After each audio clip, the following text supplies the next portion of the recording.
નમસ્કાર મિત્રો, વિડીયોમાં તમારું સ્વાગત છે। જી હા મિત્રો, અત્યારે હાલ મોટા અને દુઃખદ સમાચાર સામે આવી રહ્યા છે। તો મિત્રો, સમાચારમાં વાત કરીએ તો શહેરમાં થયેલા ભીષણ અકસ્માતમાં 4 ભારતીય જીવતા પડતું થયા છે। આ દુર્ઘટનામાં 5 ગાડીઓ એકબીજા સાથે અથડાવાથી થઈ છે।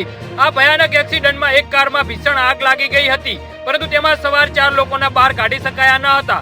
આ દુર્ઘટના 31 ઓગસ્ટના રોજ બની હતી, જેની જાણકારી હવે ભારત સુધી પહોંચીને આ મામલાનો ખુલાસો થયો છે।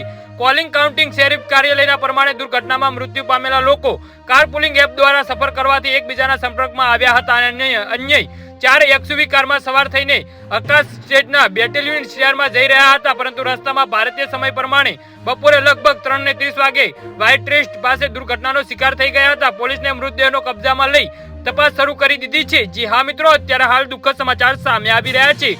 પોલીસના જણાવ્યા અનુસાર એક ફાસ્ટ ટ્રેક પાછળથી એક્સયુવી કારને ટક્કર મારી હતી, જેમાં આ 4 ભારતીય મુસાફરો કરી રહ્યા હતા। વાહનમાં આગ લાગવાના કારણે તેમાં મુસાફરી કરી રહેલા તમામ લોકો જીવતા ભડથું થઈ ગયા હતા। જી હા મિત્રો, તો આના વિશે તમારું શું કહેવું છે તો નીચે અમારી કમેન્ટ બોક્સમાં જરૂરથી જણાવજો અને અમારી YouTube ચેનલને સબસ્ક્રાઇબ કરવાની ભૂલતા નહીં। વિડીયો પૂરો જોવા બદલ તમારો ખૂબ ખૂબ આભાર।